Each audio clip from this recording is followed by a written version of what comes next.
ጌታዬን አምንተን አከብርሃለሁ ስምህንና ሞገስህንም አከብራለሁ ብለህ የተናገርከው ቃል ለሐሜት አይመችም። ለሐሜት ስታውለው፣ ለጥላቻ ስታውለው፣ ለንቀት ስታውለው፣ ለኩራትና ለክፋት ስታውለው የዚህ ጊዜ ቃልነቱ ትውልድን ያጠፋል። የሰው የህይወት ቡራኬ ውስጣችን አልወለድ ሲል ክፉ ይወለዳል። መባረክን አልወለድንም፣ መባረክንም አልወለድንም፣ መባረክንም አልወለድንም። ስለዚህ አምልኮት ያስፈልገናል የምንለው ለዚህ ነው። የንስሐ የስርየት አምልኮት፣ የስግደት አምልኮት፣ የቅድስና አምልኮት፣ የመታዘዝ አምልኮት፣ እሺ የማለት የትህትና አምልኮት ዛሬ ካህናቶቻችን አባቶቻችን ያስፈልጋቸዋል። አለበለዛ ቃላችን ኩነኔ ነው። ትውልድን አይነጽም፣ አይገነባም፣ ያፈርሳል እንጂ አያቆምም፣ አይተክልም። መንፈሳዊ ብቃትንም አያለመልምም፣ አያጸድቅም። ምክንያቱም የእፉኝት ልጆች ተብለናል። በተለያየ አይነት መንገድ ይህን የእፉኝት መንፈስ ስንይዝ ንግግራችን ውስጥ ከውስጠኛው ቅድም በዕብራይስጥ ባተረጓጉሙ ባህሪ ትልቅ ቦታ ያለው ነው።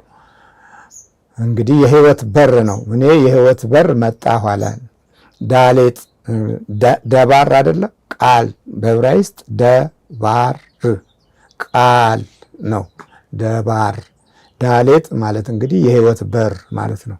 የህይወት በር ከአፋችሁ ሲወጣ ልጆች ሊያደምጡት ሊያስተውሉት ሊኖር የሚችል ቃል ነው ከአንደበታችሁ መውጣት ያለበት። ሐሜትን ስታወጡ ሐሜት ልጆችን ህይወት ያቆስላል፣ አስተዳደጋቸውንም ክፉ ያደርገዋል። የልቦናቸው ባህሪ ላይም ክፉ መናፍስት ይጽፍባቸዋል። ሐሜት ተጽፎብን ነው እስከዛሬ ያለ ነው።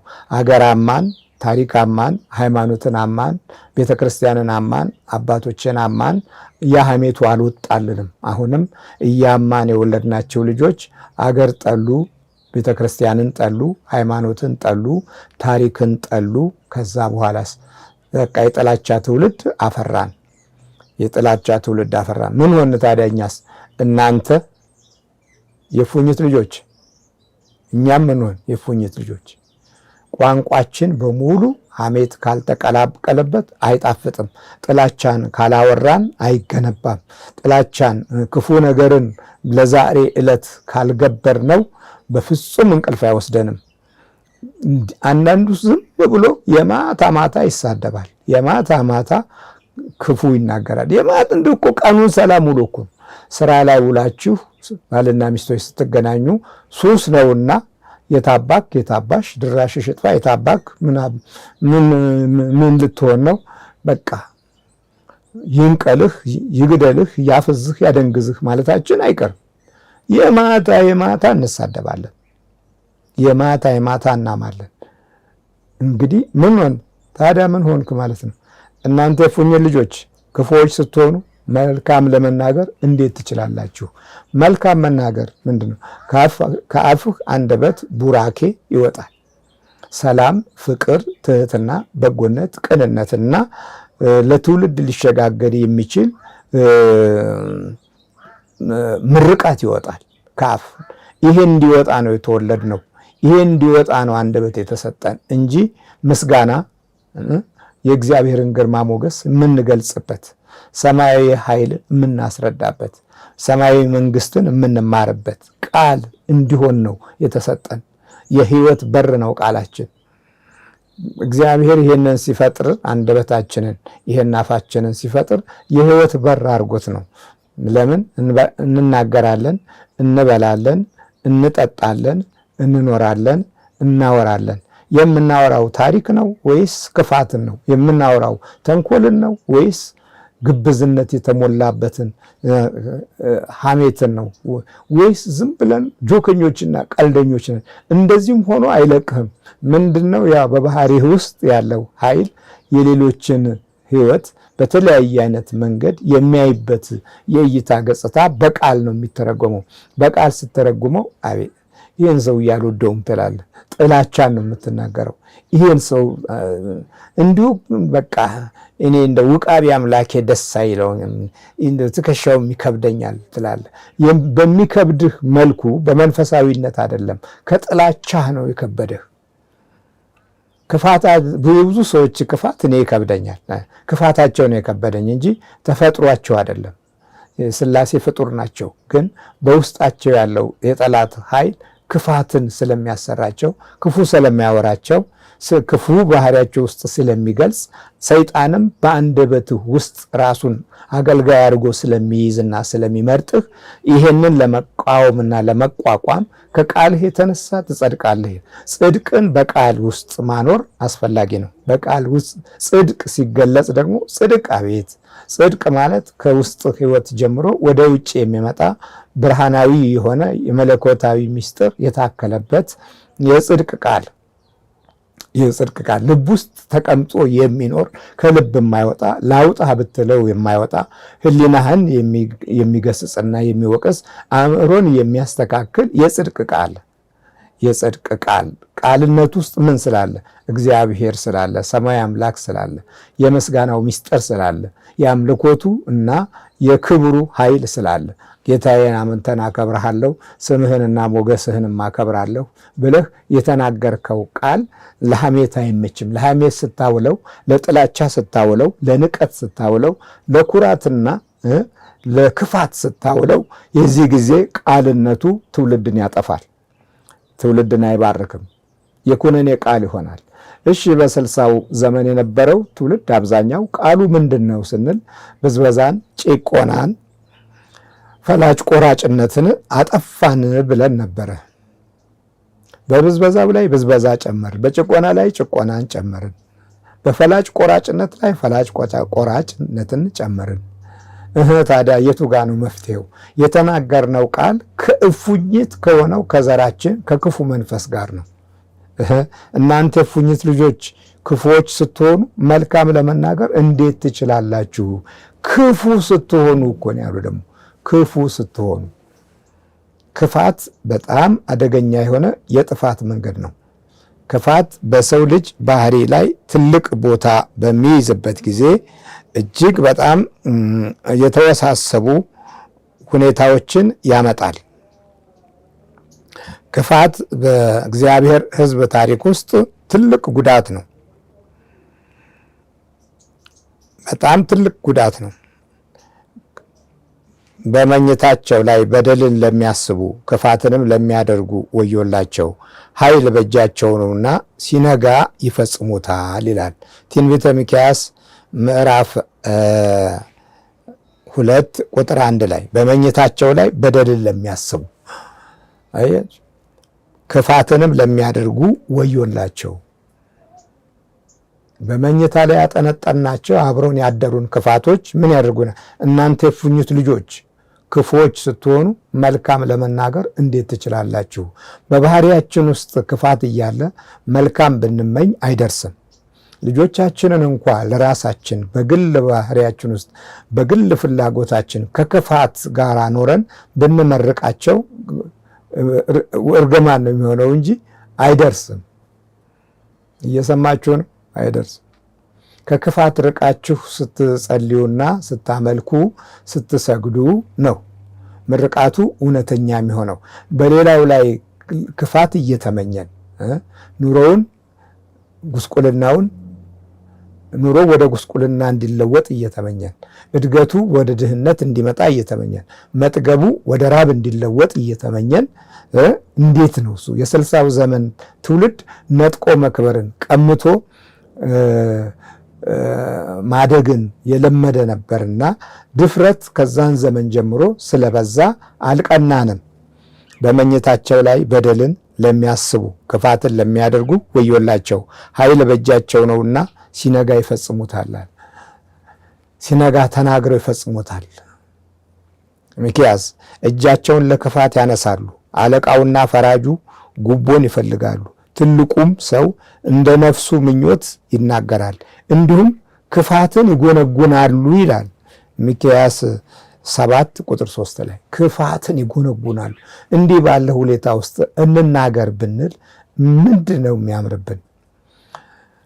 እየጠላን እያሳደድን በጥላቻ ውስጥ ሆነን የምንናገረው ነገር አይበቅልም፣ አይተከልም፣ አይኖርም።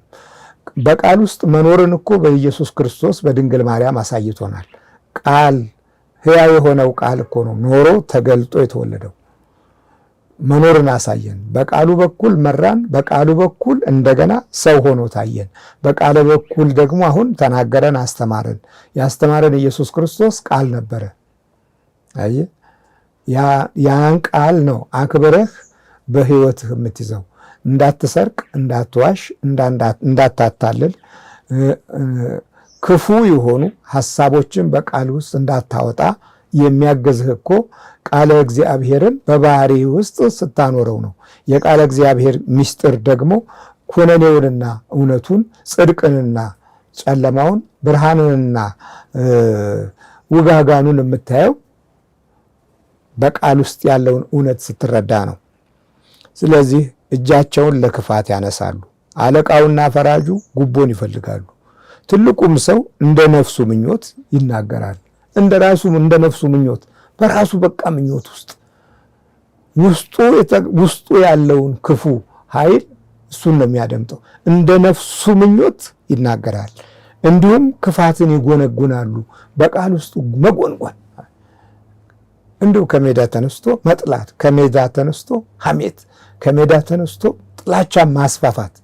ይሄ አሁን ያለንበት ዘመን ትውልድ በጥላቻ አስተማሪነት የታወቀ ነው። የፉኝት ልጆች አረጋግጦ እኮ ነው የሚነግርህ። እናንተ የፉኝት ልጆች ከሚመጣው ቁጣ እንድታመልጡ ማን አመለከታችሁ ብሏል ዮሐንስም እኮ።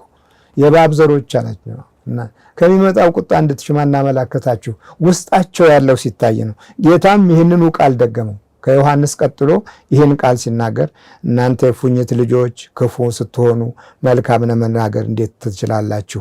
በልብ ሞልቶ ከተረፈው አፍ ይናገራል። ክፉ ሰውም ከክፉ መዝገብ ክፉ ነገርን ያወጣል ይላል። መዝገብ መቅሰፍት የሆነ መዝገብ። እሺ የስልሳው ዘመን መቅሰፍት አልሆነ? በትልልቅ ወንበር፣ በትልልቅ ማዕረግ፣ በትልልቅ ከፍታ ያላችሁ መቅሰፍት ነን ወይስ ጽድቅ ነን? ኩነኔ ነን ወይስ ጽድቅ ነን? ብርሃን ነን ወይስ ጨለማ ነን? እስቲ የሰራችሁትን ይዩት። ወንበራችሁ ላይ የተፈጸመውን ይዩት። ምን ያህል ትውልድ ጠፋብን? ምን ያህል ትውልድ አበላሸን? ምን ያህል ትውልድ አካለ ስንኩላን አደረግን? ምን ያህል ትውልድ አይኑ ፈረጠ? ምን ያህል ትውልድ እጁ ተቆረጠ? ምን ያህል ትውልድ እግር አልባ ሆነ? ምን ያህል ነው ትውልዳችን አለ ተፈጥሮ በተፈጥሮ ያልተገኘለት በደህና ተወልዶ በደህና አድጎ በደህና ተምሮ አካለ ጎደሎ ያደረግነው ምን ያህሉን ነው? ምን ያህሉን ከእድሜው ከዘመኑ ከጊዜው ቀጨ ነው? ምን ያህል እናትና አባቶችን ልጅ አልባ አደረግን? ታዲያ እንዴት ነው ነገሩ? እናንተ የፉኝት ልጆች ክፉ ስትሆኑ መልካም ለመናገር እንዴት ትችላላችሁ? መልካም ተናግረን ያኖርነው ነገር አለ እንዴ? አሁን እኮ የለም እኮ። መልካም ለመናገር መልካምን ለማኖር አልቻልንም። መልካም ለመናገርም አልቻልንም። መልካም የሆነ ልቦናና ሕሊናም የለንም። መዝገባችን ለሕይወት መቅሰፍት የሚሆን ነው። ጥላቻን ትናገራለህ፣ የአቅምህን ያህል ጥላቻ ትነዛለህ። ስለዚህ አቅምህን ያህል ለታገልከው ትግል ተፈጥሮም ደግሞ የአቅሙን ያህል ይነሳሃል። የሄድክበት፣ የረገጥክበት፣ የተራመድከው፣ የያዝከው የአቅሙን ያህል ካንተ ይሸሻል። ለምን? የበረከት ሕይወት አይደለም ያለህ። የምትባርክበት ቃል አይደለም ያለህ፣ የምትነቅፍበት ቃል ነው ያለህ።